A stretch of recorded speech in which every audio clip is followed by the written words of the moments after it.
لیکن بنی اسرائیل نے ہمیشہ ہیل حجت کی، نبیوں کو ستایا،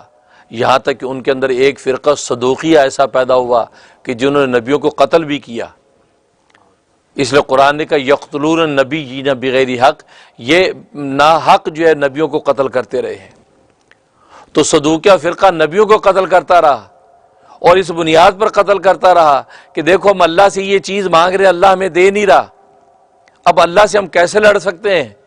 اللہ پر ہاتھ کیسے ڈال سکتے ہیں، اللہ کو ایذا تکلیف کیسے دے سکتے ہیں، دنیا کے اندر اللہ کے جو پیارے اور محبوب ہیں ان کو ایذا دیں گے تو اللہ کو ایذا ہوگی، لہٰذا ان کے نبی جو ہیں یہ اللہ کے محبوب ہیں، نبی کو قتل کریں گے تو اللہ کو تکلیف ہوگی، حالانکہ اللہ ہمیں دے سکتا ہے، اللہ جو ہے وہ غنی ہے، اللہ مالدار ہے، ہمیں دولت بھی دے سکتا ہے، ثروت بھی دے سکتا ہے، عزت بھی دے سکتا ہے، جب دیتا نہیں ہے اس کا مطلب یہ کہ ہم اللہ تبارک و تعالیٰ کے پیاروں کو قتل کریں گے تو اللہ کو تکلیف ہوگی، گویا کہ اللہ کے اس رویے اور سلوک کا بدلہ لیتے ہیں۔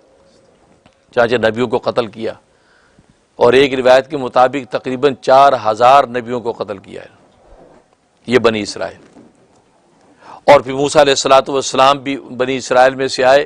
حضرت موسیٰ علیہ السلام یہ وہ جلیل القدر پیغمبر ہیں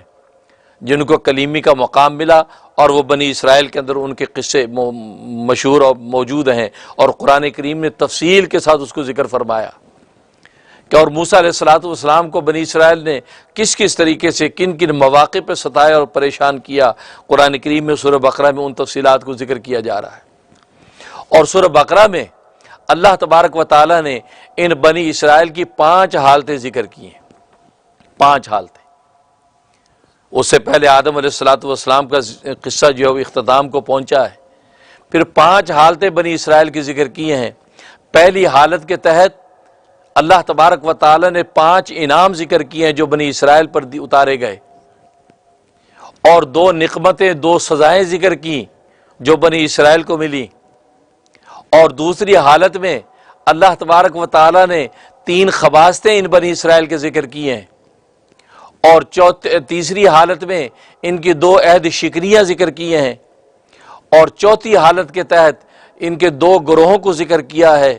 اور 5ویں حالت کے تحت موجودہ جو اس وقت بنی اسرائیل تھے جو ان کا نبی کریم صلی اللہ علیہ وسلم کے ساتھ، نبی خاتم الانبیاء کے ساتھ رویہ کیا تھا، ان کے ساتھ کیسی ان کا جو ہے میل ملاقات تھا، ان کے بارے میں کیا وہ تصور عقیدہ رکھتے تھے، اس کو ذکر فرمایا ہے۔ تو 5 حالتیں ذکر کی ہیں، اور ہر حالت کی تمہید ذکر کی، تمہید ذکر کرنے کے بعد پھر اس حالت کو ذکر کیا، پھر اس حالت ختم ہونے کے بعد اس کا تتمہ اور اس کا خلاصہ بیان کر دیا، اور قانون خداوندی ذکر کیا۔ تو اسی طریقے سے 5 کی 5 حالتیں اللہ تبارک و تعالی نے بنی اسرائیل کی سورہ بقرہ کے اندر ذکر کر دی ہیں۔